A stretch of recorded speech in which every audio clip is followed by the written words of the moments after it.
Eu quero cumprimentar a todos com a bendita paz do Senhor.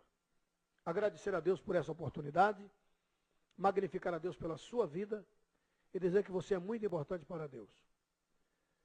A priori, queremos deixar bem claro que este DVD está sendo gravado tão somente com o intento de glorificar e exaltar o nome do Senhor na vida de todo aquele que este DVD chegar às suas mãos.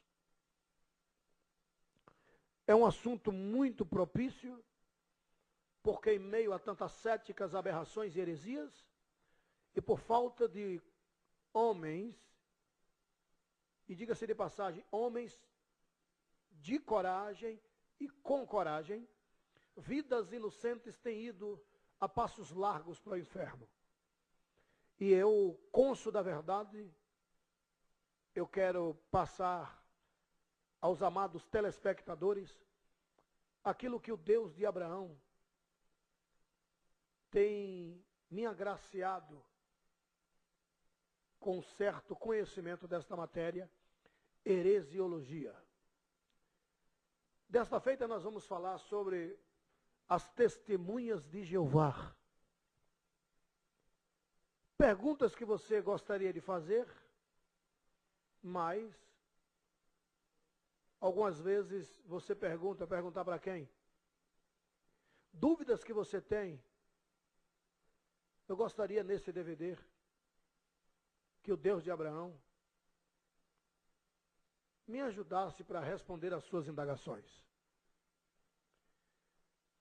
A priori, é bom entendermos que existe seitas heréticas,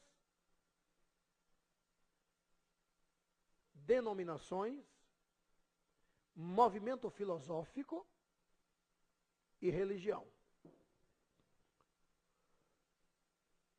Como identificar uma seita? Como saber se a igreja que você está não é uma seita? Como saber se você está no caminho certo? Como saber se a igreja que você congrega não está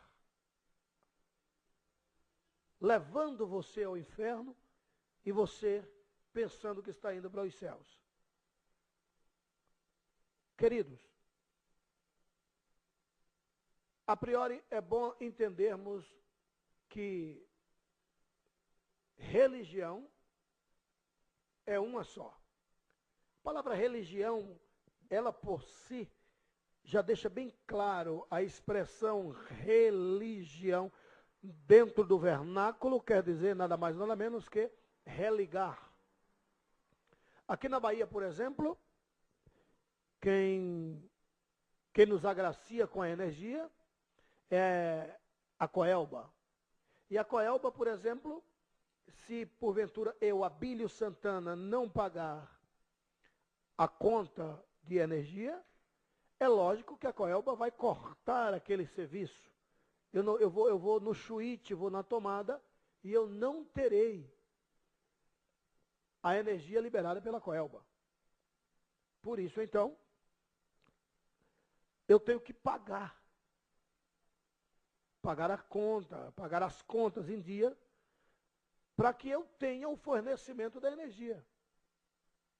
A Embasa, por exemplo, aqui na Bahia, é quem libera água para nós outros. Mas se porventura o pastor Abílio Santana não pagar a conta da Embasa, a Embasa vai cortar a água, como a Coelba vai cortar a energia, o fornecimento da energia. Uma vez quitando, pagando as contas tanto da Embasa quanto da Coelba, é lógico que a Coelba e a Embasa vai vir à minha residência e vai fazer uma religação, vai religar. Ou, em outras palavras, vai fazer uma religião. A palavra religião quer dizer religar. É bom entendermos e lembrarmos que nós estávamos desanexados dos céus, estávamos desligados dos céus. E Jesus veio e nos religou. Então, religião é uma só, que é Cristo. Quem é a minha religião? É Jesus. Quem é a minha religião? É Cristo. Ele religou o homem a Deus. Então, não dá certo quando eu, assembleano, digo a minha religião é a Assembleia de Deus. Não está certo quando você, batista, diz a minha religião é a Igreja Batista. Não está certo quando você, do Evangelho Quadrangular, diz a minha religião é o Evangelho Quadrangular. Não está certo quando você, que é metodista, diz a minha religião é metodista. Você, da Deus é Amor, da presbiteriana. Enfim, não está certo quando você diz a minha religião. A sua religião, querida, a sua religião, querido, é Cristo. A sua denominação, sim, é que é batista, metodista, denominação. Mas a sua religião é Cristo. Ok? Porque Cristo nos religou a Deus. Isto é religião e denominação. Movimento filosófico. É aquele movimento que surgiu de uma filosofia, fruto da filosofia de um homem. E os seus seguidores seguem a filosofia de Buda, por exemplo, de Confúcio, por exemplo. Temos muitos outros exemplos. Sheshanuye segue a filosofia de Tairu Taniguchi, os Hare Krishnas, e assim vai, né? Movimentos filosóficos. Agora, seita. A seita, ela lê a Bíblia, usam a Bíblia como apoio, andam, na sua maioria, como cristão, falam até como cristão, até professam que Jesus é o Senhor, mas negam a sua eficácia. A seita, ela parece com a igreja de Cristo. A seita parece com a família de Jesus. Mas não é de Jesus. Por quê? Porque não segue o que Jesus diz. Segue a interpretação errônea do fundador da seita. Usam a Bíblia? Usam. Mas eles seguem a interpretação do fundador da seita. Ainda que aquele fundador já morreu. Mas os seguidores perduram, persistem em acreditar no ensinamento deixado pelo fundador da seita. E aí vem Testemunha de Jeová, que é o que nós vamos abordar daqui a pouco. Aí vem Cristão no Brasil. Aí vem os Adventistas do Sétimo Dia. E muitas outras seitas que seguem o que diz o fundador e não o que diz as Escrituras. Usam a Bíblia? Usam, mas dão a interpretação errônea das Escrituras. E não a interpretação segundo a hermenêutica, segundo a exegese bíblica. Seitas, usa a Bíblia, parece conosco, parece com a gente, evangélicos, parece a linguagem até, parece ser linguagem evangélica, as vestes até parecem vestes de evangélico, mas não são evangélicos.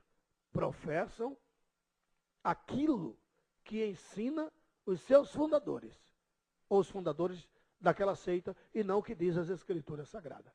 Exemplo, Testemunha de Jeová, por exemplo. As testemunhas de Jeová, como é conhecida, como é apelidado, eles não seguem o que diz as Escrituras.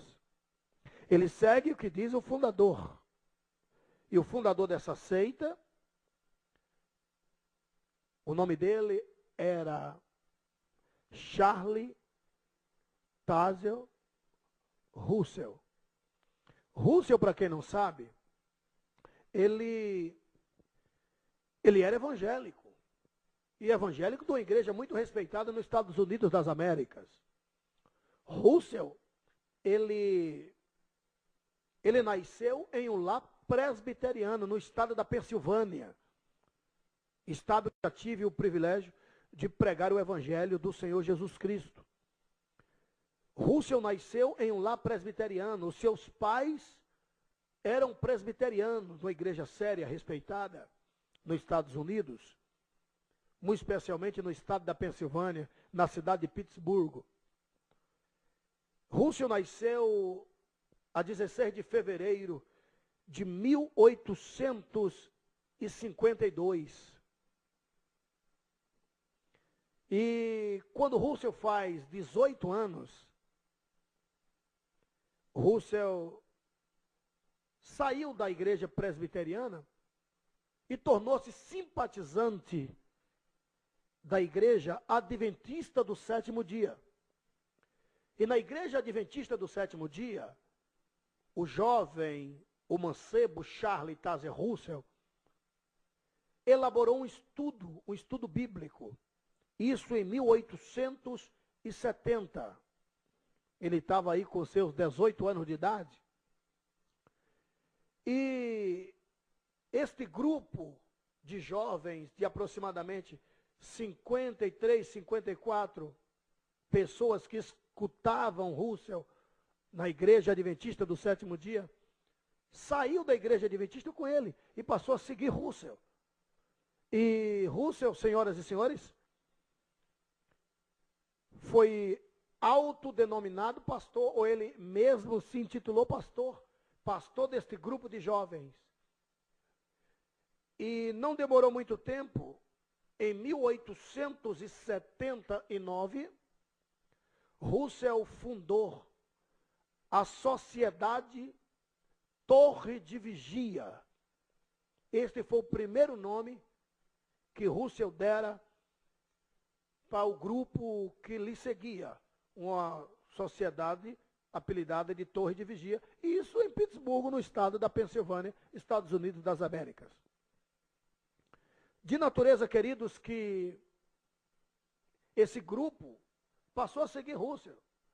E ele, como era muito eloquente, tinha um poder de persuasão muito grande, de um carisma inefável, fez com que seu grupo crescesse assustadoramente. E uma das doutrinas taxativas de Russell era: por favor, moribundos que estão prestes a morrer, doem seus bens para a Sociedade Torre de Vigia. E isso aconteceu.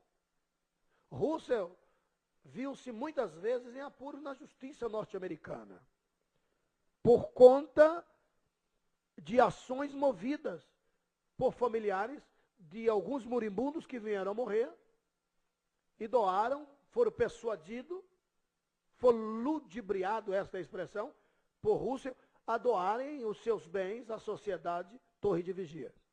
O nome Testemunho de Jeová, na realidade, foi usado pela primeira vez em 1931, pelo substituto de Russell, Dr. Rutherford, que era um juiz de direito, convertido à Torre de Vigia de Sião. De natureza, queridos, que Russell, ele foi homem de maus procedimentos. Ainda que seus pais lutaram para que ele voltasse ao evangelho genuíno, para que ele voltasse a abraçar a cruz de Cristo, para que ele voltasse a glorificar ao Santo de Israel, coisa que ele fez dos primeiros anos de vida até o 18º ano, até os 18 anos, quando ele desviou-se e enveredou-se ao caminho do mal, enveredou-se no caminho da perdição. Queridos, vale a pena proferirmos com muita segurança que Russell foi um instrumento do diabo. Russell foi tremendamente usado por Satã para desviar vidas da verdade. E aqueles que seguem esses ensinamentos sem ter noção como surgiu esta seita diabólica, demoníaca, eles talvez não tenham conhecimento quem foi Russell. Russell foi homem de maus procedimentos, foi flagrado em adultério, em pleno ato de adultério, por sua digníssima esposa, ele foi flagrado com Rose Ball, empregada de sua casa. Esta mulher, não aguentando mais, separou-se dele. Depois, logo, ela divorciou-se dele. Russell moveu uma ação judicial contra um ministro do Senhor, um santo pastor reverendo J.J. Rose, que era pastor da Igreja Batista em Hamilton, no Canadá. E ele moveu esta ação contra o reverendo J.J. Rose por conta de uma ira, uma ira demoníaca. Então, somente porque o reverendo J.J. Rose estava sendo próbulo, estava sendo taxativo, estava sendo verdadeiro em dizer as verdades que, ora, eu estou dizendo para os senhores através deste vídeo. E o reverendo J.J. Rose achou por bem colocar isso num panfleto e distribuiu esse panfleto por toda a América, por todos os 3 países que compõem a outra América: Canadá, Estados Unidos e México. E Russell, movido de uma ira demoníaca, levou o reverendo J.J. Rose, porque deste panfleto, até o tribunal. E sendo defensor do reverendo J.J. Rose, o advogado Stallington fez algumas indagações ao falso profeta, ao enganador, a saber, Charles Taze Russell. E a indagação foi: o porquê do senhor estar movendo uma ação contra o meu cliente? E ele simplesmente disse que era porque o seu cliente estava tentando denegrir a sua imagem.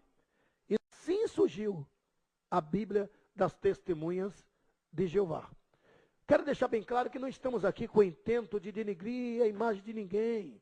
Muito pelo contrário, queremos tão somente ajudar você. Eu magnifico ao Deus de Abraão porque eu sou pai na fé de alguns ex-testemunhas de Jeová.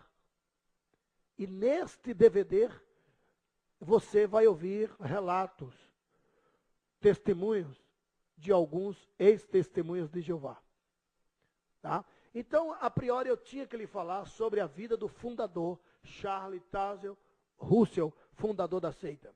E depois, eles têm 4 pilares, que eles se asseguram nesses 4 pilares, e eles tentam fazer uma lavagem cerebral na cabeça daqueles que são aspirantes, ou chamados estudantes, né, do Salão do Reino. E os 4 pilares são: primeiro, Jesus não é Deus. E nós vamos refutar isso à luz das Escrituras, que Jesus é Deus. Depois eles dizem que doar sangue é pecado. Refutaremos isso à luz das Escrituras também. E o seu terceiro pilar é que a terra não será destruída. E o quarto e último pilar, concernente aos céus, que ninguém vai para os céus, a não ser os 144 mil russelitas, 144 mil testemunhas de Jeová. São esses 4 pilares, muito simples, que à luz das Escrituras nós refutamos. Quero deixar bem claro que eu não sou a favor daquilo que se diz em algumas denominações, inclusive em alguns púlpitos das nossas igrejas. Eu sou, por exemplo, membro da Igreja Evangélica Assembleia de Deus aqui em Salvador, aqui na Bahia. E eu não sou a favor daquilo que se diz em nossos púlpitos. E diz mais ou menos assim: queridos, quando eles chegarem em sua casa, não recebam em sua casa. Chama eles para orar. E eles, fogem. Não está certo. Eu não posso chamar um pecador para orar. Eu não tenho que botar ele para fugir. Mas pelo contrário. Eu tenho que anfitriá-lo na minha casa com toda a respeitabilidade e provar para ele que ele está errado, provar para ela que ela está errada. Porque se eu, que sou a luz do mundo, ou uma das luzes do mundo, se eu que sou representante de Jesus, se você, minha querida, você, meu querido, que é representante de Jesus, não tem argumento para convencer alguém que faz parte de uma seita, quem vai convencer? Se tu não tiveres misericórdia destas vidas, quem vai ter? Se tu não evangelizares, quem vai evangelizar? E quantas testemunhas de Jeová têm ido à sua casa, têm batido à sua porta, e você não tem ajudado estas vidas, e eles acham que estão no caminho certo. Este DVD está sendo gravado com esse intento, que o nome de Jesus seja glorificado. Que Deus te guarde, que Deus te abençoe.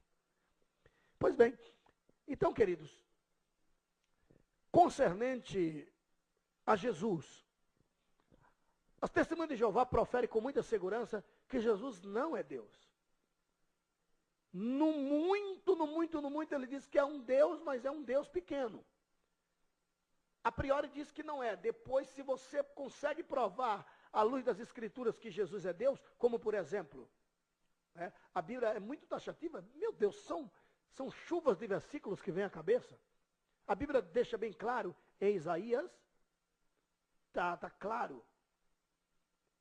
A Bíblia diz que o nome dele será Emanuel. Gente, Emanuel quer dizer o quê? Deus conosco. A mesma Bíblia deixa bem claro que quando Jesus viesse, seria reconhecido. Quando ele viesse como o Messias, seria reconhecido. Que o seu nome será maravilhoso, conselheiro, Deus forte. Deus forte. Pai da eternidade e príncipe da paz. Mas não se esqueça, maravilhoso, conselheiro, Deus forte. Já está claro. Como dizer que ele não é Deus? E a Bíblia está recheada de versículos bíblicos. E eles se asseguram dizendo que Jesus é o mesmo Miguel. Que é isso? Isso é uma aberração. Baseado em que Bíblia? Que eles proferem que Jesus e Miguel são as mesmas pessoas. Não. A Bíblia diz que Miguel adora a Jesus. A Bíblia diz que os anjos dos céus o adorem. Anjo não aceita adoração. A Bíblia diz, a Bíblia deixa bem claro que João, quando viu o anjo lá na ilha de Patmos, ele caiu aos seus pés para lhe adorar. E o anjo bradou e disse: o que é isso, João? Não me adore não, o anjo não é digno de adoração. Se tu queres adorar, adore a Deus. E a Bíblia está recheada de versículos bíblicos, concernente a pessoas curvando-se e adorando a Jesus. Se Jesus fosse Miguel, Jesus não aceitaria adoração, dizendo, ele diria, eu sou anjo, o anjo não pode ser adorado. E no entanto, Jesus aceitava a adoração. Nós encontramos muitos e muitos caindo aos pés de Jesus e adorando à luz das Escrituras. Jesus é Deus, sim, e é Deus forte. Miguel jamais pôde repreender os demônios. Claro que quando Satanás contendia com o anjo Miguel, concernente o corpo de Moisés, o anjo Miguel disse o seguinte: eu não, o Senhor te repreenda. Porque Miguel não tinha poder para repreender Satanás. Mas Jesus, você vai ver no Novo Testamento, ele não está dizendo, eu não, o Senhor te repreenda. Muito pelo contrário, ele repreendia. Porque ele não é Miguel. Quer ver um exemplo aqui? Jesus, filho de Davi, já viestes nos atormentar antes da hora? Isso lá em Gadara. Sabe o que é que Jesus disse? Cala-te, Satanás. Ele não disse o Senhor te repreenda, como disse Miguel. Muito pelo contrário, ele tinha poder para repreendê-lo. A mesma Bíblia diz que lá no Monte da Tentação, Satanás foi tentar Jesus, e na última tentativa, Jesus disse, vai-te, Satanás. E a Bíblia diz, e o diabo o deixou, reconhecendo a soberania de Jesus. Miguel não repreendeu o diabo quando contendia com o corpo, quando contendia com ele concernente o corpo de Moisés. Disse, eu não, o Senhor te repreenda, Satanás. Só que Jesus não, Jesus disse, eu te repreendo. Jesus tem poder para repreender. A Bíblia diz que os anjos dos céus o adoram. A Bíblia é clara no proferir que Jesus é Deus. Querer dizer que Jesus não é Deus vai só ficar no querer dizer. Pois Jesus é Deus. Ele é Deus. Ele é Deus. A Bíblia deixa bem claro que Jesus é Deus. Queridos, depois de provar que Jesus é Deus, eles vão te dizer o seguinte, ou as testemunhas de Jeová, que esta terra aqui jamais será destruída. A Bíblia não tem esse negócio de o que é que você acha, não. A Bíblia não te pergunta o que é que você acha. Ela é soberana, ela é taxativa. O que ela diz está dito e acabou. Eu posso até dizer, eu acho que a terra não vai ser destruída, mas o meu achismo acaba refutado com aquilo que diz as Escrituras. Eu não tenho que achar nada. Eu tenho simplesmente que acatar o que diz a Bíblia. E a Bíblia é clara no proferir que a terra vai ser destruída. Aí, as testemunhas de Jeová se apegam em alguns textos que deixam bem claro concernente a promessas concernente à terra. Aí eles leem Salmo 37, versículos 9, versículo 11, lê Salmo 37, versículo 29. Aí as testemunhas de Jeová se baseiam em Salmo 115, versículo 16, aquela expressão do próprio Jesus em Mateus capítulo 5, versículo 5, e aí profere com toda segurança de que a terra não vai ser destruída. Meu amigo, minha amiga, é falta de conhecimento bíblico dizer que a terra não vai ser destruída.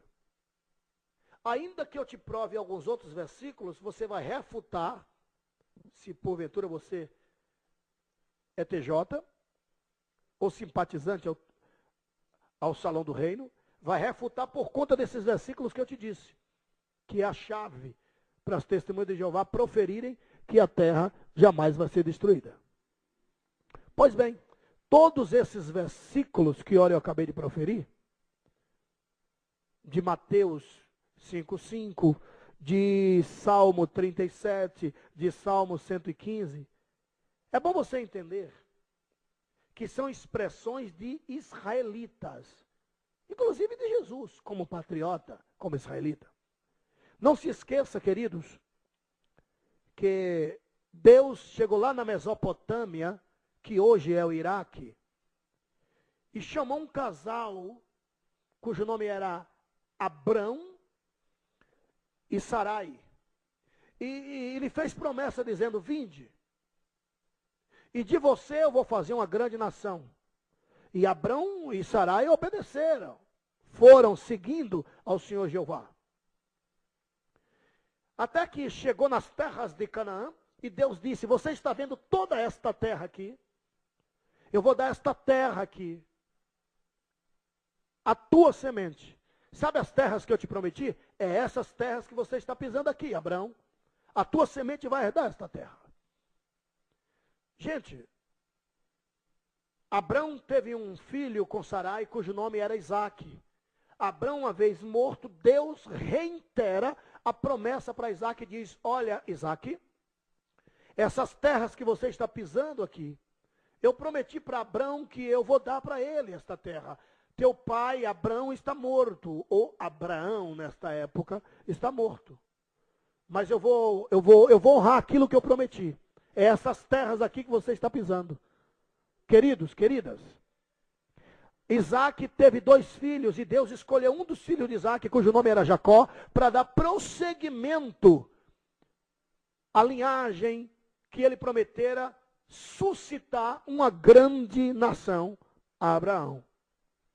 E ele escolhe Jacó para dar prosseguimento à nação potente. E Isaac agora é morto, o filho de Abraão.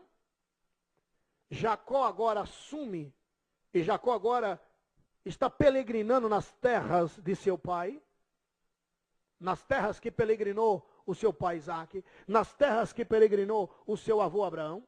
E Deus aparece aparece a Jacó e reitera as promessas que fez a Abraão. Reitera as promessas que fez a Isaac, ele reitera aos ouvidos de Jacó. E de Jacó, essas terras que você está pisando aqui, são as terras que eu prometi a Abraão, teu pai. Queridos, Deus deu as terras Nós encontramos isso no livro de Juízes. Israel está tomando posse daquelas mesmas terras, porque Deus é fiel. Quando Deus promete, Ele cumpre aquilo que Ele prometeu. Ele é Deus. Ele é o Todo-Poderoso. Ele não promete para falhar. Eu nunca vi Deus ameaçando ninguém, porque ameaças falham. Deus faz promessas. Pois bem, só que quando Jesus vem, é bom você entender que as terras não mais pertencem a Israel. Quando Jesus veio, Jesus nasceu debaixo do jugo romano. O imperador mundial era o César Augusto. E Deus estava falando na pessoa de Jesus que Israel ia receber suas terras de volta. Porque eles perderam as terras para Roma. Se você retrocede o Salmo 37, você vai ver que quando Davi está falando isso, é porque os filisteus tinham tomado as terras que Deus tinha dado para Abraão. E quem oprimia Israel eram os filisteus. Você vai ler que Saul e a sua casa caiu e Israel perdeu as terras para os filisteus. Davi agora assume o trono. E Davi chega para os seus patrícios e diz que Deus ia dar de volta a terra que ele prometeu. Aí eles que não conhecem nada de Bíblia, assume o direito de dizer que refere-se a toda a superfície de terra, de mar a mar. Quando na realidade, Deus está falando da promessa que ele fez para Abraão. Os justos herdarão a terra. Deus ia tomar as terras das mãos dos algozes e hostis a Israel e ia devolver as terras que ele prometeu para Abraão. Gente, está claro. Não basta simplesmente ler. Você tem que compreender as Escrituras. Pois bem, uma vez você convencendo que eles digam, as testemunhas de Jeová, estão errados, estão enganados, eles vão ainda ficar engasgados concernente à doação de sangue. Por sinal, eu até escrevi em um dos meus livros, um livro que eu gosto muito, Heresiologia, verdades que você precisa saber. E eu tenho um histórico naquele livro que eu falo concernente às proibições das testemunhas de Jeová. E não foram poucas, foram muitas. A priori, eles têm uma revista de circulação que é nada mais nada menos que o boletim informativo deles, que é a Sentinela. E em uma das suas sentinelas, vale a pena até ressaltarmos quando foi isso, a página que profere concernente a esta proibição. Então, na sentinela de 15 de novembro de 1967, na página 702 e até a página 704, nós encontramos um boletim informativo dizendo: morram, mas não aceitem o transplante de órgãos, tais como rins, coração, enfim. E de fato, morreram. Muita gente morreu, mas não aceitaram o transplante de coração, de rins, córneas, enfim. Queridos, só tem um detalhe muito importante. Já no dia 15 de março de 1980, na página de número 31, foi publicado na Sentinela de 1980, do dia 15 de março, na página 31, foi publicado a liberação. Vocês estão liberados para aceitarem e doarem órgãos, tais como coração, rins e etc. Agora, essa proibição perdurou por longo 13 anos. quantas pessoas morreram? Quantas pessoas perderam de viver um pouco mais por conta de uma irresponsabilidade dos metidos a dono da vida alheia, quando a própria Constituição me dá o direito de decidir, direito de expressão, direito de locomoção. Agora vem os metidos a mandatários da vida alheia, do quartel-general, torre de vigia, e ditam as ordens, quem pode e quem não pode. E um monte de gente, desculpa a expressão, que parecem até tontos, nécios, que não examinam as escrituras, seguem o que dizem esses metidos a mandatários. Quando você segue as escrituras, você não anda em trevas. Quando você segue as escrituras, você não tropeça. Isso aconteceu com a doação de órgãos. E a vacina, quem não se lembra? Que saiu também, foi publicado em 1931. Proibido a vacina, a gente não aceita essa tal vacina. E quantas pessoas morreram, tiveram paralisias, doenças terríveis, tuberculose, febre amarela, e muitas outras enfermidades provinda de agentes transmissores de enfermidades. Incrível, só porque o Salão do Reino disse em 1931 que não pode. Já em 1952 está liberado. Aí todo mundo então, agora podemos sim, porque é o Salão do Reino. Quer dizer, é a Bíblia que comanda ou o Salão do Reino que comanda? A doação de sangue também. Morra, mas não aceite.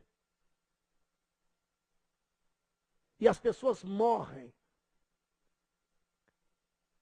Eu sei de casos da terra tremer. De uma mulher aqui em Salvador. O médico gritava igual a criança, chorava, pedindo, senhora, pelo amor de Deus. Ela dizia, não, não, não, não, não. Não pode fazer a transfusão de sangue da minha filha. Senão eu vou lhe processar. E a criança morreu nos braços do médico. E ele chorava. Sendo que é bíblico. Me lembrei de um fato acontecido bem aqui próximo, aqui de casa. Aqui na Praça do Campo Grande, aqui em Salvador. Que na Praça do Campo Grande, aqui em Salvador, eu fui barrado por um vendedor de revista, Despertai e a Sentinela. E entramos na questão do sangue. E eles me disseram o seguinte, senhor, doar sangue é pecado. Eu disse, você que pensa. Não, senhor, doar sangue é pecado. Eu disse, amigo, eu conheço as escrituras, eu conheço a Bíblia, e tu estás redondamente enganado. Ele disse, não, doar sangue é pecado. E ele veio com alguns versículos que nada tinha a ver concernente à doação de sangue. Me leu concernente a abster-se de sangue, quando a Bíblia, nesse texto que ele leu para mim, falava de não comer sangue. Eu disse, você está fazendo confusão, não estou falando de comer, estou falando de transfusão. Eu estou falando de doar e receber. Estou falando de comer. Eu não como sangue. Quando ele se sentiu perdido, ele disse, o senhor quer dizer então para mim? Eu disse, eu não quero te dizer, eu estou te dizendo, meu amigo. Doar sangue nunca foi pecado. A priori, sangue é o que, cidadão? E ele disse, sangue é vida. Eu disse, sangue é o quê? Ele disse, sangue é vida. Eu disse, amigo, tu tem certeza que sangue é vida? aqui para nós. Na realidade, eu queria mesmo que ele fosse taxativo em dizer que sangue é vida. Era só isso que eu queria. Que ele fosse taxativo em dizer que sangue é vida. Sangue é vida, sangue é vida. Porque eu queria a palavra vida, tá entendendo? Eu queria a palavra vida. E eu disse, peraí. Sangue é o quê? Ele disse, sangue é vida. Não é. Eu disse, você tem convicção que sangue é vida? Ele, lógico, sangue é vida. Eu disse, tá bom, empresta tua Bíblia. E eu abri 1 João 3,16. Disse, leia, por favor. E quando ele leu, eu disse, leia mais alto, por favor. E ele leu. Está escrito assim. Conhecemos o amor nisto. Ou seja, conhecemos alguém que de fato ama se tiver essa característica. É isso que diz o texto. Conhecemos o amor nisto. Conhecemos alguém, se ama ou não, se tiver essa característica. Qual? Que ele, Jesus, deu a sua vida por nós. E nós devemos dar a vida pelo irmão. Sangue é o que, meu amigo? Sangue Não, sangue é o que, meu amigo? Não, sangue é vida. Conhecemos o amor nisto, que ele deu a vida por nós, e nós devemos dar a vida pelo irmão. E outra tradução diz assim, conhecemos o amor nisto, que ele deu o seu sangue por nós, e nós devemos dar o nosso sangue pelos irmãos. E eu simplesmente disse, querido, fala aqui para mim. Baixinho para o teu ancião não ouvir, eu falei com ele, brincando. Eu disse, pode ou não pode doar sangue? Não, a Bíblia aqui está dizendo que pode. Não, eu sei que a Bíblia fala, eu sei, quero saber de você. Pode ou não pode? Ele, Eu digo, fala em nome de Jesus. Pode ou não pode? Pode. Doar sangue nunca foi pecado. Sangue é vida. Salvemos vidas enquanto é tempo. Depois, eles vão tentar falar, que é um dos tópicos fortíssimos para eles, que dá pena. Desculpa, tá? Mas dá dó. Se tu és ancião, se tu és chefe de circuito, se tu tens um membro até mesmo na tua família que faz parte dessa seita, dá pena deles. Você sabe o que é que eles proferem? Que só vai para o céu 144 mil e que essa terra não será destruída, até porque Deus não iria fazer o mundo para depois destruir. Deus é Deus, ele faz o que ele quer, ele não é nenhum fantoche ou nenhuma marionete, aquelas cordinhas que a gente guia Deus, você tem que fazer o que eu quero. Não, ele é Deus, ele é Deus, ele faz o que ele quiser. E esse mundo será destruído porque assim ele disse, ele não pode contradizer a sua própria palavra proferida pelos seus lábios. E aí ele diz que só vai para o céu 144 mil. 144 mil é que vai para os céus. E diz mais, que esses 144 mil serão russelitas. 144 mil, que esses 144 mil serão 144 mil russelitas. E os demais herdará para sempre o paraíso na terra. Essa terra não vai ser destruída porque vai virar um paraíso. E sabe onde eles se baseiam? Isaías capítulo 11. Porque está escrito que o leão vai andar com o cabrito, vai pastar. A criança vai brincar com o leopardo e não vai sofrer nenhuma demolição, porque vai virar um paraíso isso aqui. Pelo amor de Deus. Isso vai acontecer? Vai. Mas isso vai acontecer, querido, no reinado milenar de Jesus. A Bíblia diz que Jesus vai reinar por 1000 anos nesta terra. A Bíblia diz que Jesus vai reinar por 1000 anos na terra dos viventes. Vai assentar-se no trono de Davi, seu pai, lá em Jerusalém. E ele vai reinar por 1000 anos aqui. A Bíblia diz que Satanás será amarrado por um anjo forte. E uma vez amarrado, Jesus assentar-se-á no trono de Davi em Jerusalém e vai reinar literalmente, como ele é, nós o veremos. E nesse período, o leão vai pastar de fato com o cabrito.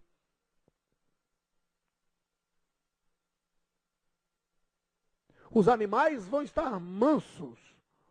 Primeiro, porque os animais obedecem ao comando do Senhor Yahvé, ao comando do Senhor Jeová, ao comando do Deus de Abraão. Como tu achas que entrou de 2 em 2 na arca noélica, se porventura não tivesse o comando divino? Como tu achas que Adão colocou nome nos animais, se porventura não tivesse o comando divino? Quando Deus está no comando, os animais estão mansos. E por que que os animais não vão estar ferozes? Ora, se Satanás vai estar preso, amarrado por 1000 anos, aí haverá paz na terra, mas só por 1000 anos. E o versículo seguinte diz que Satanás será solto por um pouco de tempo, e a terra será toda alvoroçada.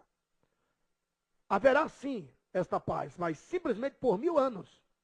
A terra será destruída por um incêndio mundial, diz a Bíblia. Permita-me eu ler esse texto para você. E vi descer do céu um anjo, que tinha a chave do abismo, e uma grande cadeia na sua mão. Ele prendeu o dragão, a antiga serpente que é o diabo, Satanás, e amarrou por 1000 anos, e lançou-o no abismo, e ali o encerrou, e pôs selo sobre ele, para que mais não enganasse as nações, até que os 1000 anos se acabassem. E depois importa que seja solto por um pouco de tempo.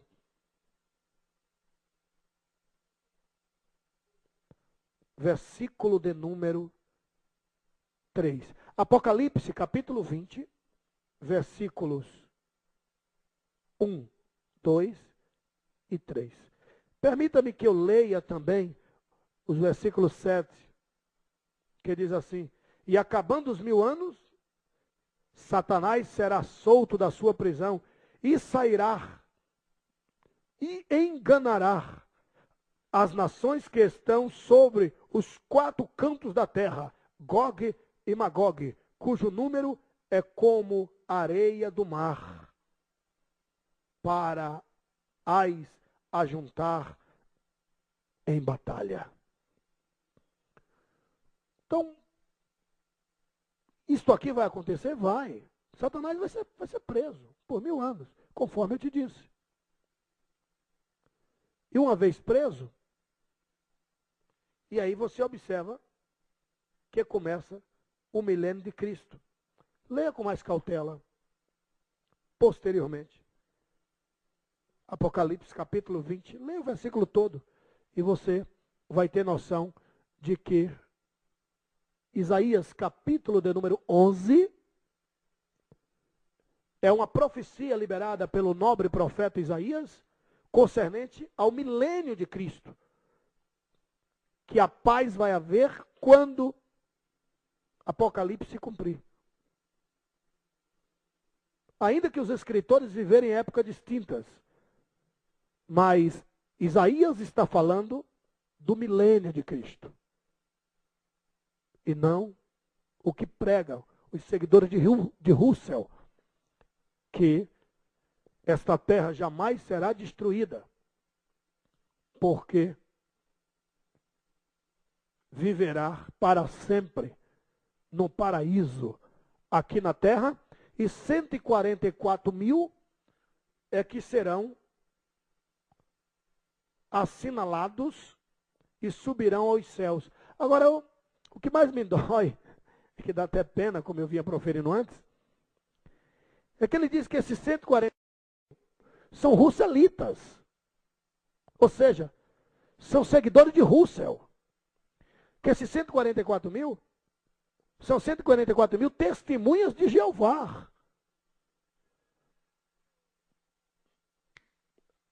Testemunho de Jeová, acorda. A própria Bíblia diz diferente. Na tua própria Bíblia está escrito diferente. Esse texto eu faço questão de ler.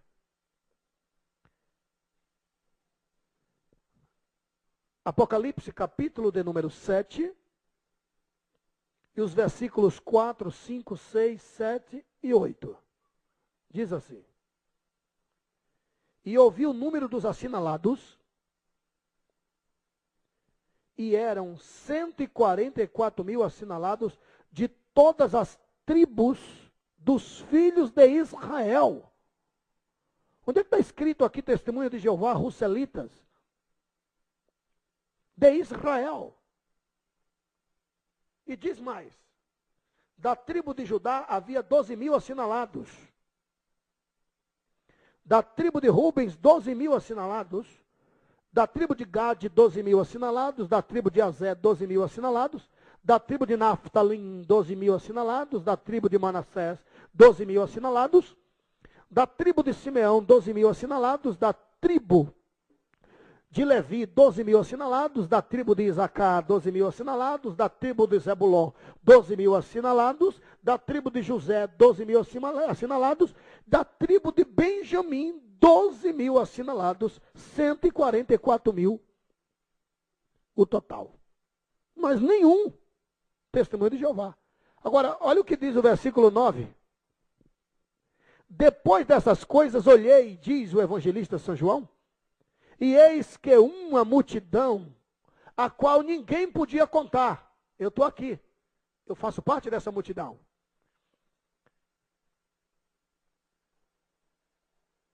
De todas as nações, Brasil, está aqui também. Todas as nações. E tribos, e povos, e línguas, português, que estavam diante do trono, lá em cima, não é aqui na terra. E perante o Cordeiro, trajando vestidos brancos, e com palmas nas suas mãos. Gente, é muito fácil vencer um testemunho de Jeová em um duelo. A única coisa, duelo verbal, provar a luz das escrituras que eles estão enganados, é muito fácil. A única coisa que